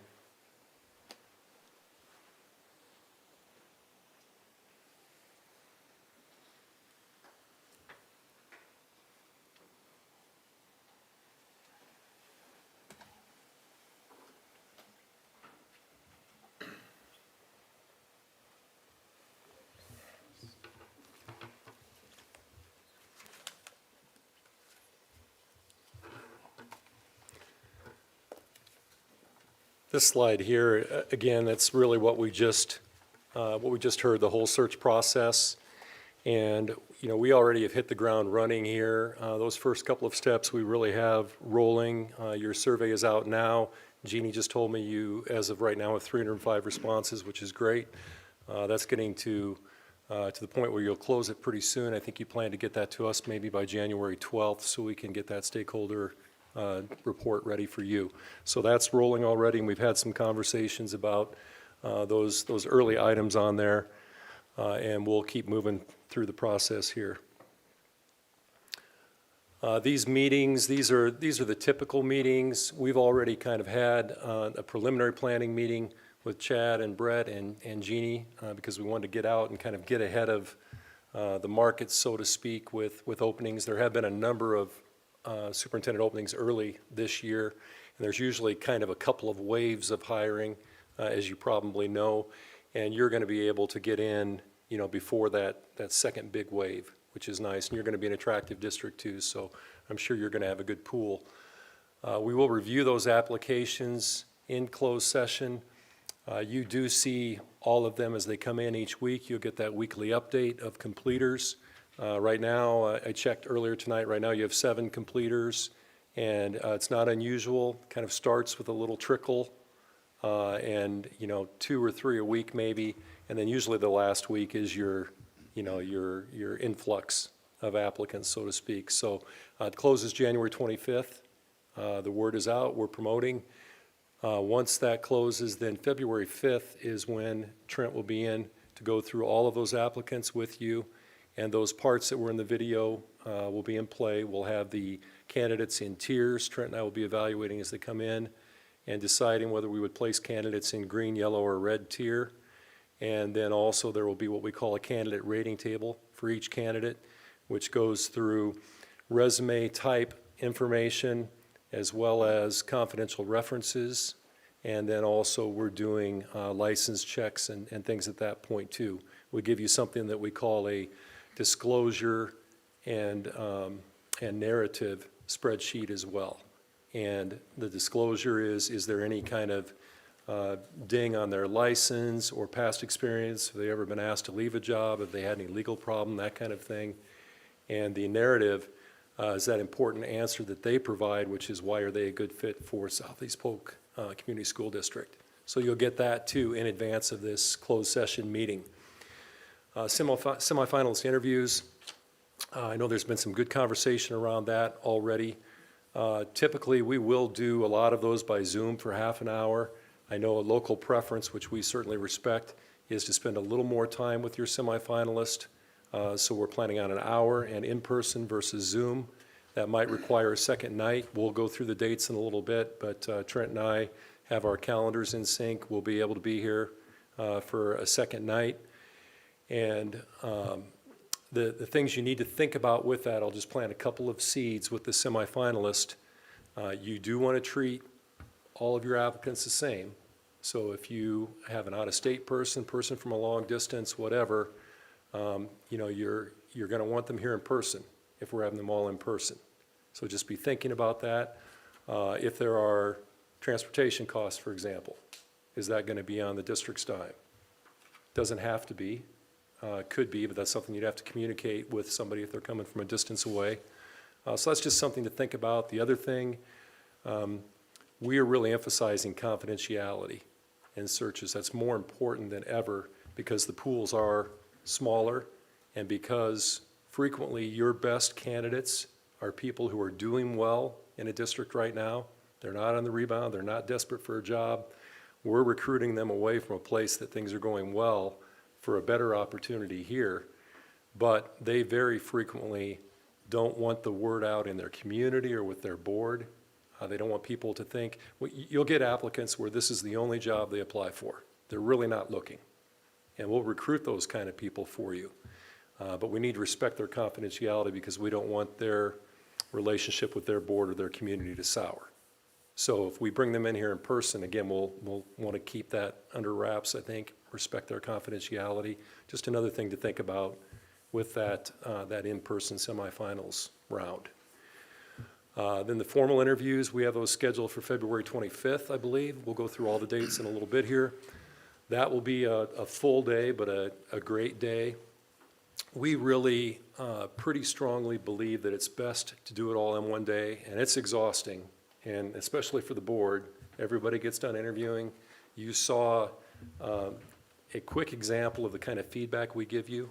We give you so much to consider in making this decision, which is great, and we run an objective process, but it's going to be mentally tiring. So it will be a long day, but we firmly believe it's best to do that in one day rather than bring in 3 candidates over 3 or 4 days. It's more respectful to your people that you have coming in to do the interviewing. The quality of your feedback is better. In a way, I guess it's just kind of ripping off the Band-Aid, getting it done in one day. And as you saw in the video, we do a really good job up front too with the pre-negotiations form, kind of a no surprises approach. I would say almost every search I've worked on, we have had the interviews, we've deliberated, we've gone out of closed session into open session, and the board has empowered the consultant to make an offer to the preferred candidate. Almost always we make a call, we get an acceptance That's always our goal. So things go right, as we hope. That's a one-day deal for you, and a long, exhausting day, but one day. And then the follow-up planning and support, that's something I'm really proud of the job we do with that. And Trent is very forward-thinking. You saw the Fitting 5 newsletter. He runs applicant insight workshops for aspiring administrators. Our onboarding day in July is great. And we partner with ISFAS on the financial and legislative side. We partner with De Novo on facility planning. We bring them in. We bring other partners in.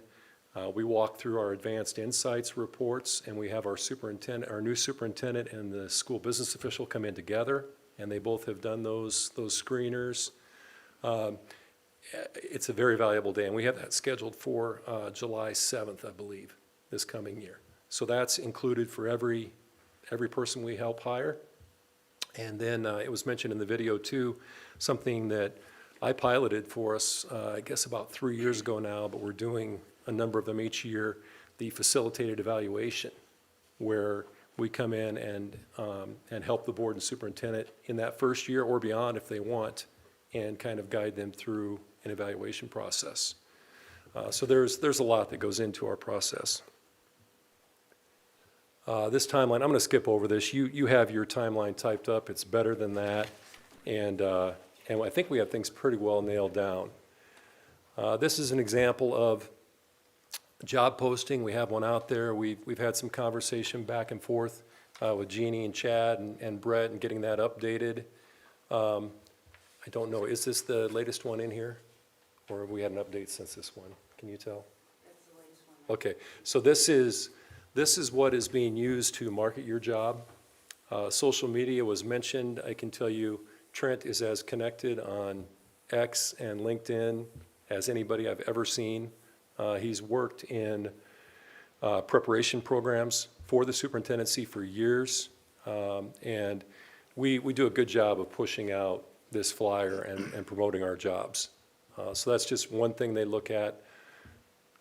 I think the only difference on that one is the 2 dates for February 12th. Oh, gotcha. I think we got to Oh, decide. correct, yeah, yeah, that's In right. the hiring timeline of January, is it 26th or 25th? Yeah, we do have a couple of Couple edits. adjustments to Right. make on that, yeah. Yep, yeah, that's right. The date, it actually closes the 25th, and our candidate screening will do the 12th and 13th, assuming we need 2 days, which is likely.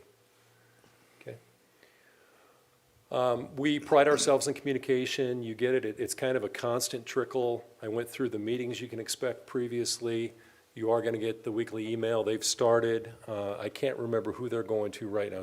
It's been going to Yeah, Chad. they're coming to me, and I've been passing them along. Okay, But is we've that, gotten we 2 want to so keep, far. is that good? Keep using? Yeah, I think so. Everybody Use that getting them? conduit?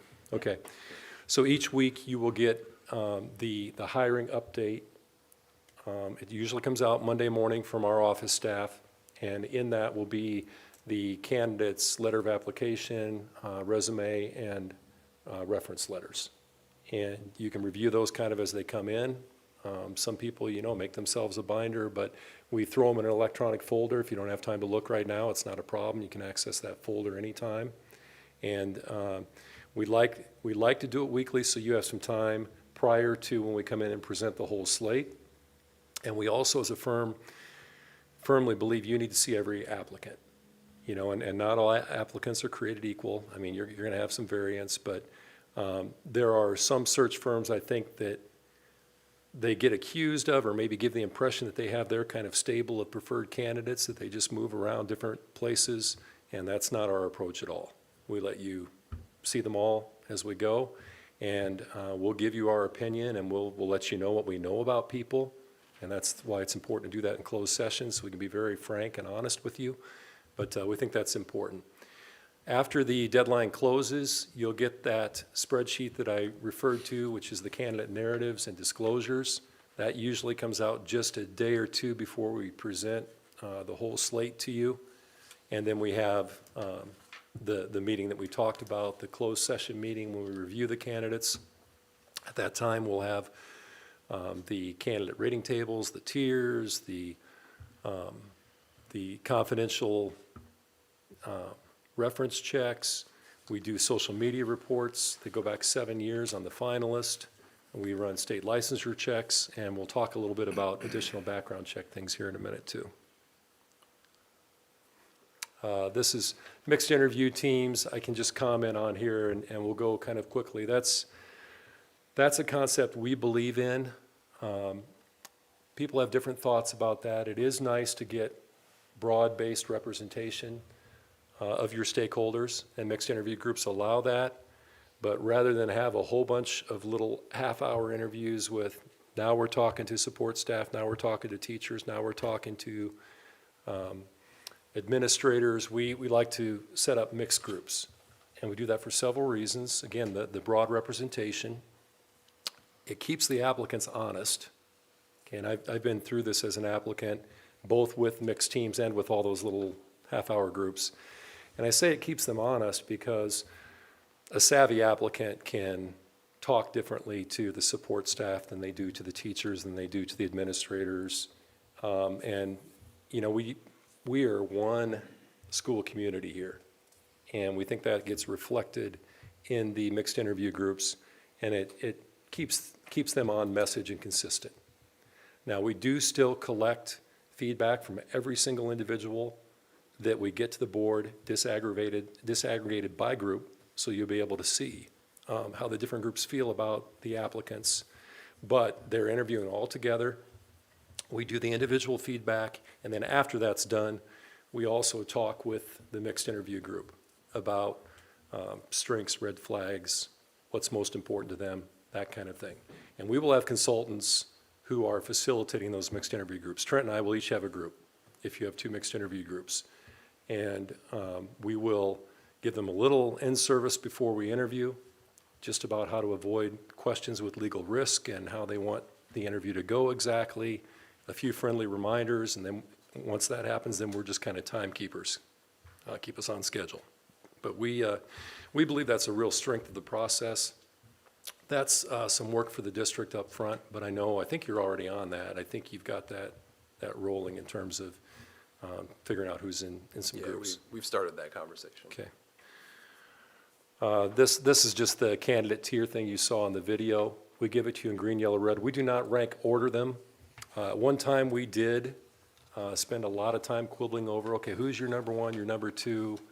But we found that counterproductive because then sometimes boards put too much weight on who the search firm's number one was, or in the end, it just doesn't matter at this point of the search because you're going to look at, 5 to 8 semifinalists anyway. It really doesn't matter if they're number one or number two at this point. So we stopped doing that. We put them in tiers.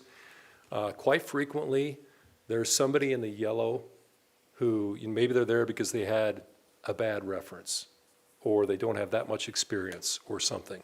But something about them really appeals to a board member. That's fine. You can take a look at people in the yellow. There might be people in the green who, yes, they're qualified. We think they could do the job, but you don't want to interview them for some reason. Maybe you know that something happened in Runnels 5 years ago with this candidate, and they just are not going to be a good fit here. There are things that you may know as Southeast Polk people that we don't. So we take no offense. This is something that Trent will work through with you. This is one tool that you'll use that night when he presents the pool. And then hopefully we don't have to spend a lot of time on the red. That just means they're not licensed, or we would not put our name behind them. And hopefully there will not be too many of those in your pool either. This is an example, the candidate summary table we do for each applicant as well. You'll have that the night that you look at the pool. This is a hot topic, obviously. We've had things happen in our state that have shown a spotlight on background checking. So this is an area, I feel like we always did a good job with it, but we have beefed it up a little bit by partnering with a third party now too, just as a second check. So we work with this third degree screening company, and we always do the candidate references. We're pretty careful about reference checking, but now this group will also do national criminal background checks for us. They'll check the license, even though we're checking the license, they'll check it again. They'll do education verification. We have that social media check I referred to. They'll look at the civil rights records, the sex offender registry. And I think our state also in requiring, facilitating E-Verify, that's going to help. By law, that has to be on the district. That's part of your things that you have to do now. The extra reference check, that is something you can do. I'm working on another search right now, and the HR director is just very used to being involved with that, wants to be involved. And I'm definitely not taking the approach of saying, no, stay away, that's our deal. You know, mine is more the timing of it, because some of these candidates, like I talked about earlier, they want to be anonymous, you know, unless they would advance. So the timing of when you reach out to their board, for example, you know, we're trying to respect. But extra reference checking could happen, and you need to do the National Criminal Background, E-Verify, I-9, all that's on the district. But we're certainly hopeful that any school that we support and help doesn't have to go through some of the things you've seen in the news. We're pretty careful about it. What this does for us by partnering with this other firm is it gets us out in front of it a little sooner too, because some of that stuff would show up when you do your checks, but if we're getting that done a couple weeks before that, if something turns up, maybe we can head it off before they ever become a finalist for you. That would be the hope. So the licensure check, you guys run that before even the screening interviews, right? We do. And then it gets run again here. Yep, absolutely. Yep, we're checking BO, I mean, that is one nice thing about Board of Educational Examiners, it's pretty easy to run a check in Iowa. So we're doing that, and we put that on that candidate rating table if there was any kind of license issue, like license expires in 1 month, or they're not licensed until fall of 2026 or whatever, 27 or whatever. Yeah, we're doing that at that point. Yep. And is that just to make sure nothing's happened in between the screening and the? We just want to make sure we're putting qualified people forward, and, you know, we're putting them in tiers, and if we weren't looking at licensure, I don't think we could realistically say whether they're a green or a yellow or a red. So it's really just, it's a necessary part of the process. Yeah, I'm good with more than merrier. Yep. Sample interview schedule, I think there are several in here, and I can't remember if we've already settled on one. I think we talked about maybe. We haven't said it, but we were kind of close to one. I can't remember which one it was though. I think it was the one that you have up right I now. think it was this, because I think we talked about providing a meal and kind of easing applicants into it. I believe. So I mean, nothing's binding yet anyway, but these examples are in there for you. And that one had 2 mixed interview teams plus an additional administrative. Correct, yeah, and that's a great point, Chad. A district this size, you know, your administrative team is big enough that if you involve lots of administrators in your mixed groups, then, you know, you're taking a lot of slots, so to speak. Those mixed groups, I've facilitated as big as 28. That's pretty big for an applicant to stare down 28 people. And it depends on your space too. Now, this is a nice facility, and I know you've already thought about rooms, reserved rooms, and I think we're going to be in great shape having it here. But ideally, your mixed interview teams are 20, maybe even a little smaller. So separating out some of your administrative roles out of that, I think is a great idea.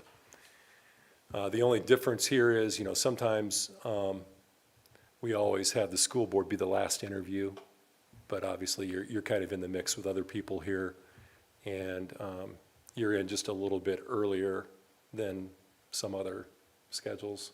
But I already talked about the long day, and nobody threw me out at that point, so hopefully we'll be okay. Is that just to wear them down before they get to us, and then we're like? Yeah, I think so, yeah. No, really, it's just trying to be respectful to our board, because you've got to stick around for a few hours after everybody else, and if we don't have to bring you in till, like one other search I'm doing right now, I don't have to have the board in till 2:45. So, you know, but they're probably going to be there till 9 at night or so. So the schedules, search task, I think, is the last one. That's something we don't need to spend a lot of time on, but you have the slide there. I would just say thank you again. I personally really, I appreciate this work so much, because I I may not look like it, I am a grandpa, but I retired relatively young, and I still have a little gas in the tank and want to stay involved. And doing this work lets me continue to work with boards and stay connected with the profession. And we have a lot of people that work for Grunmeyer who are kind of in that same boat, recently retired administrators. And I just think the climate we're in with education and the importance of the superintendent hire, I think we've got a niche where we add a lot of value. But we appreciate your trust in doing that, because I know it's a big decision and a very important thing the board's doing right now. So I thank you for that. Jeannie, would you want to put that timeline? Okay. Do you have questions on anything that I've covered so far? I never really paused for questions, but. I have one question. You addressed part of it, which is regarding the confidentiality, having a closed process versus open. When it gets to the finalists, say there are 3 finalists, would that be made public, or? I think that depends on the board's wishes and the community's expectations. Okay. And it really does just depend. I would say traditionally, most of the searches we've done, at that point, it has become public who the finalists are. But there's a little bit of a trend to running a bit more of a closed search. Last couple searches I've done, they did not announce the finalist in advance.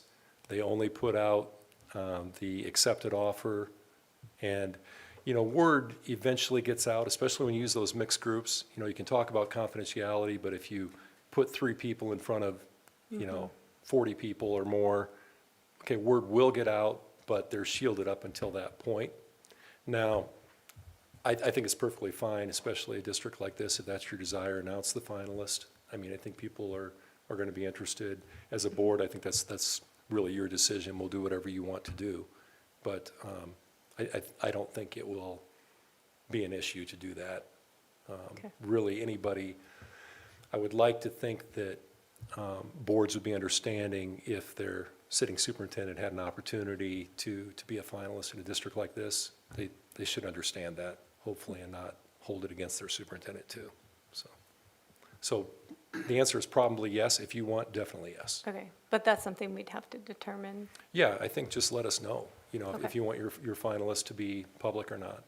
Do you think that there's a likelihood, I would say chance, but there's always a chance, that if you did that, even at that late stage, that you would have people that would back out? Or do you think at that point, most candidates would understand that I'm a finalist for this role, people are going to hear about it?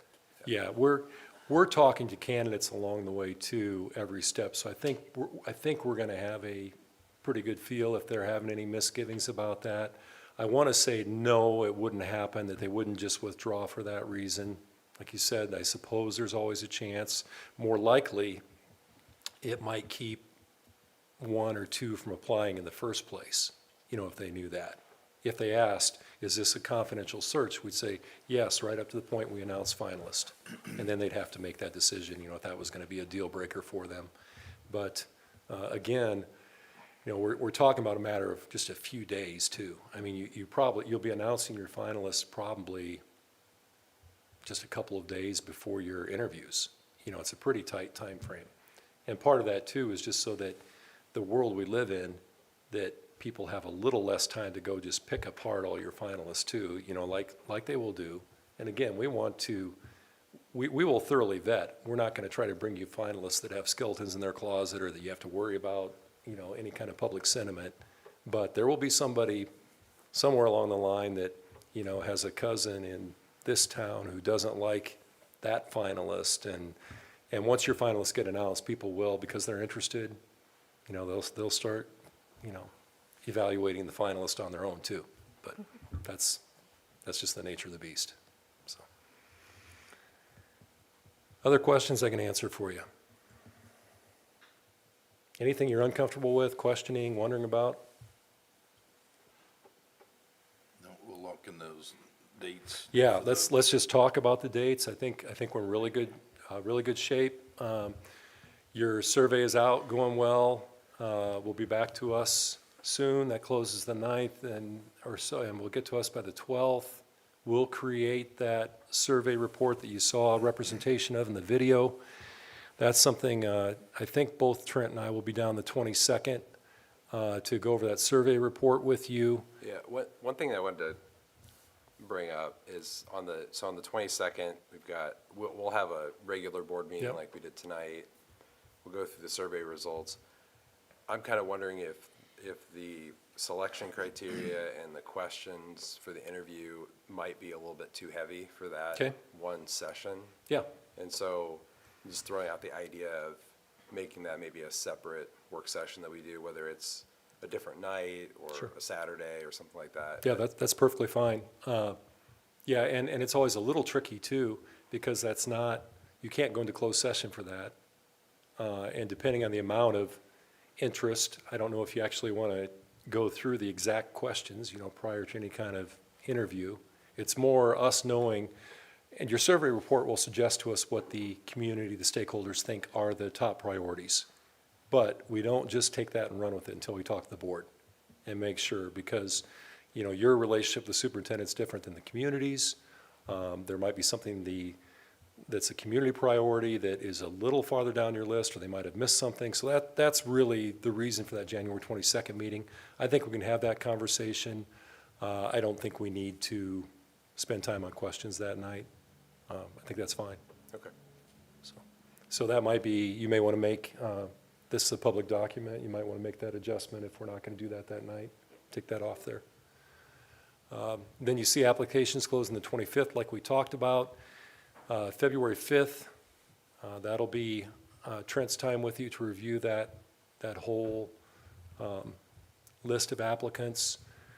I would, if I weren't getting back from Haiti late February 4th, and if that weren't my wife's birthday, I would promise that I would be here too, but I think I'm going to be gone February 5th. And then we've already updated the 12th and the 13th, those screening interviews. And again, we'll keep those 2 days open. If you end up with only wanting to screen 5 or 6, you might not have to have a second night.